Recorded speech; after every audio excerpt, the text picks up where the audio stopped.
America ने Iran से तजारती मुआहदों पर पाबंदियों के खतरे से आगाह रहने का मशवरा दे दिया, ताहम पाकिस्तान से शराकत जारी रखने के अज़म का इजहार भी किया। पाक ईरान तजारती मुआहदों पर अमेरिका की रद्द अमल की। तर्जुमान अमेरिकी महकमा खारजा ने कहा है कि ईरान के साथ तजारती मुआहदों पर पाबंदियों का खतरा हो सकता है। इंडिया देख ले, माली लिहाज से हमारे से बहुत ऊपर है इंडिया, अमेरिका हमारे से बहुत ऊपर है, इसराइल बहुत ज़्यादा ऊपर है, लेकिन हमारे में क्या है, जज्बा इस्लाम का, हम जज्बे से लड़ते हैं। यूएस ने रिएक्ट किया है पाकिस्तान में ईरान के प्रेसिडेंट के विजिट पर। अमेरिका ने दी है पाकिस्तान को धमकी, और ये धमकी इस चीज की है कि भाई अगर आपने कोशिश की ईरान के साथ पाइपलाइन बनाने की तो हम आपको बर्बाद कर देंगे, सैंक्शंस लगा देंगे आप पर। तो हमें अब थोड़ी सी गैरत दिखानी पड़नी है। ये पाबंदियां लगना इतनी बड़ी बात नहीं है। हाँ, ये एक डिफेंस के बाद एतबार से हम कह सकते हैं बहुत बड़ा लॉस हुआ है। हमारी एक लॉन्ग रेंज बैलिस्टिक मिसाइल बनने के मतलब एंड पे थे, लेकिन वो उन्होंने ख़त्म कर दिया, पाबंदियां लगा दी। देन पाकिस्तान के ऊपर एक्स्ट्रा जुडिशियल किलिंग्स के भी वो कहते हैं इल्ज़ामात है, मतलब ये कि अदालतों से पूछे बगैर ही बारों बार ही बंदे भड़का दो, और इसकी भी पुलिस वाले बताते तो नहीं है, लेकिन ये जो एक्स्ट्रा जुडिशियल किलिंग्स हैं ये पार्ट ऑफ प्लान होता है। वो देखो वो चांद पर पहुंच गए इस वजह से कि उनमें खुद मुख्तारी है, डेमोक्रेसी उन्होंने स्ट्रांग की हुई है, इदारे उन्होंने स्ट्रांग किए। हम जो है हमने बहुत आइन तो हमने बहुत लंबा बनाया है, लेकिन हमने बस यही भूल गए कि जो अमेरिका चाहेगा वही करेंगे।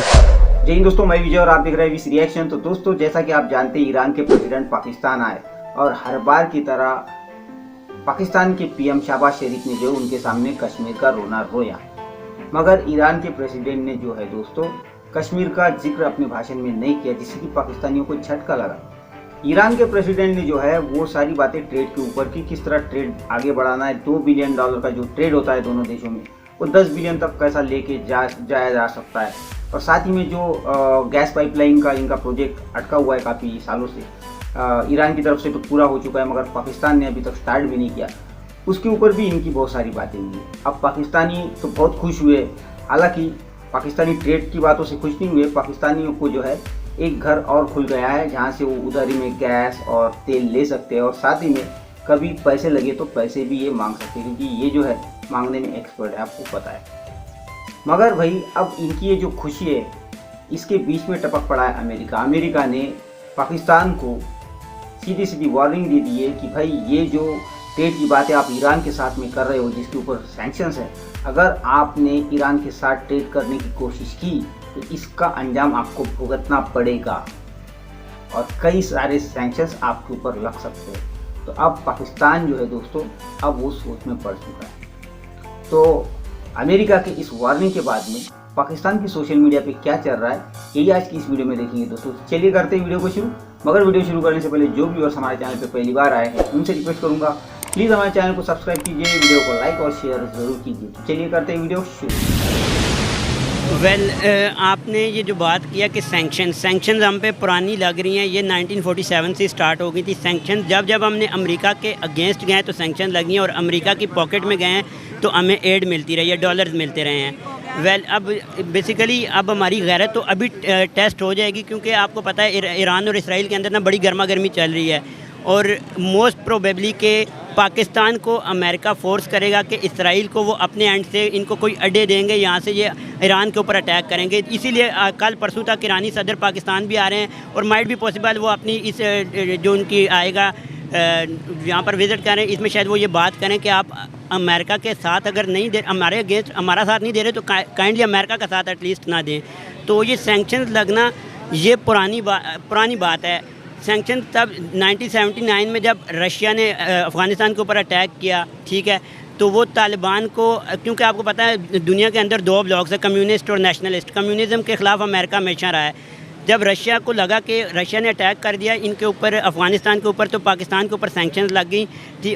पाकिस्तान को एड मिलना शुरू हो गई, क्योंकि पाकिस्तान को एक अपना ब्लॉक बना के उन्होंने यूज़ करना था रशिया के अगेंस्ट। आज भी इंटरनेट पे ये चीज़ मौजूद है कि पेशावर से एक कोई अटैक हुआ था, पेशावर से रशिया के ऊपर अटैक हुआ था, और रशिया वो उस चीज़ को डिनाई कर गया था, बाद में उन्होंने इग्नोर कर दिया था।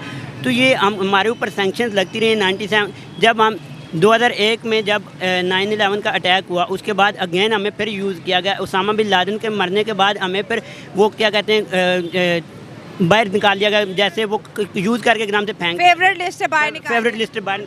अमेरिका ने दी है पाकिस्तान को धमकी, और ये धमकी इस चीज की है कि भाई अगर आपने कोशिश की ईरान के साथ पाइपलाइन बनाने की तो हम आपको बर्बाद कर देंगे, सैंक्शंस लगा देंगे आप पर। ये जो धमकी है, ये धमकी एक ऐसे टाइम पे आई है जब ईरान के प्रेसिडेंट पाकिस्तान में बैठे हैं, बातचीत भी इसी पाइपलाइन पे कर रहे हैं। इस पाइपलाइन के डायनामिक्स क्या हैं और ये पाइपलाइन के खिलाफ क्यों है अमेरिका, इस पे भी बात करूंगा। लेकिन क्या ईरान पर सैंक्शंस लग सकते हैं? और पाकिस्तान एक ऐसा कंट्री है जहां पर गैस पाइप से जो गैस आती है वो 1 घंटे आती है, 1 घंटे नहीं आती। गैस की इतनी कमी है, सिलेंडर के लिए लंबी लाइनों में लोग लगे, इतनी बुरी हालत है। ये ऐसी बुरी हालत में पाकिस्तान को गैस की जरूरत है, तो ये गैस की रिक्वायरमेंट ईरान से हो सकती है। इनके ये जो पाइपलाइन है, प्रोजेक्ट जो है, ये आज के दिन, ये कम से कम 30 साल पुराने हैं। 30 साल पहले कॉन्सेप्ट आया था, आज तक नहीं बन पाया। क्यों नहीं बन पाया? पाइपलाइन बनाने में 5 साल, 5 साल से भी कम, 3 साल, कई बार तो 2 साल में ही हो जाती है बड़ी पाइपलाइंस। तो ये क्यों इतनी लंबी पाइपलाइन खींची? 30 साल ये प्रोजेक्ट क्यों नहीं बन पाया? 9/11 को ढूंढने के लिए और 9/11 के कातिलों को ढूंढने के लिए अमेरिका ने अफगानिस्तान के अंदर एंट्री की, इतनी लंबी जो है जंग लड़ी, और उसामा बिन लादेन यहाँ पे मिला। अमेरिका ने 23 साल, तकरीबन 21 साल यहाँ पे अमेरिका अफगानिस्तान के अंदर रहा है, लेकिन अल्टीमेटली उसने अपने यहाँ पे घुटने टेके हैं। तो हमारा मतलब अभी करंटली हमें सबसे बड़ी बात, मैं आपको यही बात अगेन कर रहा हूँ कि ये पाबंदी लग गई है, ये इतनी कोई बड़ी बात नहीं है। डॉक्टर अब्दुल कदीर खान साहब को भी इन्होंने पता नहीं वो कैसे बच गए। डॉक्टर आफिया सिद्दीकी तो आज भी 86 साल की कैद काट रही हैं। अगर अब्दुल कदीर खान साहब को एक दफ़ा अमेरिका के हवाले कर दिया जाता तो हमें उनकी मौत की खबर मिलती, उसके अलावा कोई खबर ही नहीं मिलनी थी। आफिया सिद्दीकी का तो एक छोटा सा जुर्म था कि उन्होंने किसी तालिबान का इलाज किया था। अब्दुल कदीर खान साहब ने तो हमें एटमी पावर बनाया था, तो उनका तो हमें उनकी मौत की भी खबर शायद ना मिलती। उन्हें कई काले पानी की सज़ा करके समंदर के नीचे दफना दिया जाता।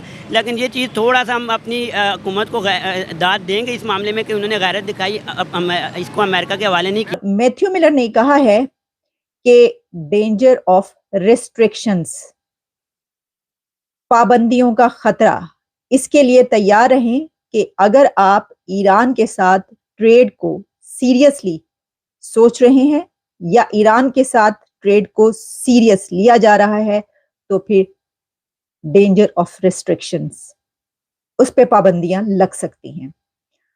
तो मैं आपको इसकी डिटेल बताऊंगी कि क्या है, क्या ये पाबंदियों का खतरा जो है ये पाकिस्तान को इसलिए कहा जा रहा है कि जो गैस पाइपलाइन है उसके ऊपर अगर कोई पेशरफ्त होती है, कोई डेवलपमेंट होती है तो फिर पाबंदियां लगाई जाएंगी। और इसके साथ और भी पाकिस्तान के हवाले से और भी बात की है। तो ये पाबंदियां लगाना अमेरिका के बाएं हाथ के काम है, पाबंदियां लगती रहेंगी। अगर हमें इंडिया तो अब अमेरिका से नहीं डरता, अमेरिका नहीं डरता। बात हुई है, इंडिया बहुत एडवांस लेवल है। इंडिया अपने साथ और इंडिया और पाकिस्तान का कंपैरिजन करना बंद कर दें। आप कंपैरिजन करें, देखें अमेरिका ने क्या किया। अमेरिका ने नॉर्थ और साउथ कोरिया को तोड़ दिया अपनी अना के लिए, उनको कम्युनिस्ट नेशनलिस्ट ब्लॉक के चक्रों में तोड़ दिया। वियतनाम को उन्होंने तोड़ दिया। जहाँ अमेरिका ने 2015-16 में वो आई थी विकीलीक्स, जुलियन असांज ने पूरी रिपोर्ट लिखी कैसे इराक, अफ़गानिस्तान, जिस मुल्क के अंदर अमेरिका गया इन्होंने तबाह करके रख दिया। तो हमारी अल्लाह ताला ने कोई थोड़ी सी हमें मदद दी है, हमारी कुछ थोड़ी सी गैरतमंद बीच में लीडरशिप आई है कि हम बचे हुए हैं। वरना यकीन माने अगर हम अमेरिका के रहमो करम पे होते, जर्नैलों के रहमो करम पे होते, हमें जर्नैलों ने उनके नीचे लगाया है तो हम आज ख़त्म हो गए होते। तो हमें अब थोड़ी सी गैरत दिखानी पड़नी है। ये पाबंदियाँ लगना इतनी बड़ी बात नहीं है। हाँ, ये एक डिफेंस के बात एतबार से हम कह सकते हैं बहुत बड़ा लॉस हुआ है। हमारी एक लॉन्ग रेंज बैलिस्टिक मिसाइल बनने के मतलब एंड पे थे, लेकिन वो उन्होंने ख़त्म कर दिया, पाबंदियाँ लगा दी। लेकिन दुनिया में सिर्फ वही कंपनीज नहीं थी, वही टेक्नोलॉजी नहीं थी हमारे पास। अभी भी हमारा जिसको हम कहते हैं बहुत अच्छा हमारा दोस्त है चाइना है, लेकिन चाइना भी अल्टीमेटली अगर आपको पता हो कि चाइना किसी भी मुल्क के अंदर इन्वेस्ट करके उसको अपने नीचे लगा लेता है। जैसे अमेरिका का तो ये है ना कि अमेरिका आपको ओपनली कहता है कि मैंने इस मुल्क को ख़त्म कर देना है, वो आंखों में आंखें डाल के करता है। अफ्रीका सारा जो है आज चाइना की पॉकेट में है। चाइना वहाँ इन्वेस्ट करता है जब वो कर्जे के बोझ की नीति कि इस वक्त ईरानियन प्रेसिडेंट पाकिस्तान में मौजूद हैं। अच्छा, उनके साथ हमारी MOU साइन हम कर रहे हैं, लेकिन साथ में ये बातें भी हमें सुनने को मिल रही है कि जी अमेरिका बड़ा क्लोजली मॉनिटर कर रहा है इस चीज को कि जी हम किस किस चीजों में उनके साथ बातचीत कर रहे हैं या फिर हम अपने बिजनेस टाइज को बढ़ाते हैं। उनके ऊपर सैंक्शंस है। इब्राहिम रईसी साहब ने एक बात की जो मुझे बड़ी पसंद आई, मैं कहता हूं हमें सीखना चाहिए इन चीजों से। उन्होंने कहा अपनी स्पीच में कि हमारे ऊपर पाबंदियां लगी, बिल्कुल किसी को मतलब इसमें शक कोई नहीं है, सबको पता पाबंदियां लगी, लेकिन उस पाबंदियों से हमने बहुत कुछ सीखा। हम सेल्फ सफिशिएंट हुए, मोस्टली चीजें हम खुद बनाते हैं। और आज ठीक है मुश्किल जरूर होते, मैं ये नहीं कहता कि उससे कोई फर्क नहीं पड़ता। एक बहुत रिच कंट्री है ईरान, बहुत सारी ऐसी चीजें उनके पास जो शायद दुनिया के कम मुल्कों के पास वो अवेलेबल है। अगर उनके पास ऊपर सैंक्शंस ना हो तो मेरे ख्याल में उनकी इकोनॉमी शायद बहुत बूस्ट कर जाए। और जो ईरान आज हमें नजर आता है, मैंने खुद नहीं देखा लेकिन वीडियोज में लोग कहते हैं कि यार बहुत खूबसूरत किस्म का मुल्क है, बहुत अच्छा रोड इंफ्रास्ट्रक्चर है, बड़ा टॉप का रेलवे नेटवर्क है, और कहते हैं वो कंपेयर करते हैं उसको यूरोप के रेल नेटवर्क के साथ। तो ये मेरे ख्याल में एक बहुत बड़ी बात है कि इन सारी चीजों के बावजूद। दोस्तों ये थी आज की वीडियो, और जिस तरह आपने अभी सुना कि भाई इनका कहना है अमेरिका जो है देशों को बर्बाद करता है, देशों को तोड़ता है, तो यही अमेरिका है दोस्तों जिसके भरोसे पाकिस्तान आज तक चल रहा है।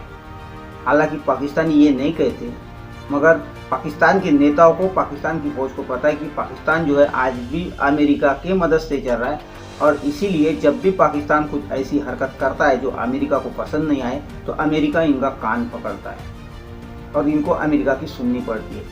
हालांकि पाकिस्तान के लोग, इनको लगता है कि चाइना इनकी हेल्प कर रहा है, मगर आज भी पाकिस्तान चलाने का काम अमेरिका ही करता है। क्योंकि ये जो IMF है, वर्ल्ड बैंक है, जो इनको कर्जा दे दे के अभी तक चला रही है, ये अमेरिका ही है। अमेरिका कहता है तभी इनको IMF और वर्ल्ड बैंक लोन देती है, नहीं तो पाकिस्तान कब का डूब चुका होता। फिर भी पाकिस्तान के लोग जो है ये अमेरिका को गालियाँ दे रहे हैं, मगर इनके नेताओं को पता है कि अमेरिका क्या चीज़ है। तो खैर दोस्तों जो है कैची में फंस चुका है। एक तो ईरान के साथ अच्छे रिश्ते करने की तैयारी में था, मगर अब अमेरिका बीच में आया है, तो जो पाकिस्तान है इसको एक बहुत बड़ा झटका लग चुका है। तो खैर दोस्तों ये थी आज की वीडियो, आशा करता हूँ आप सभी को अच्छी लगी होगी। चलिए चलते हैं, मिलते हैं अगली वीडियो में, तब तक के लिए जय हिंद।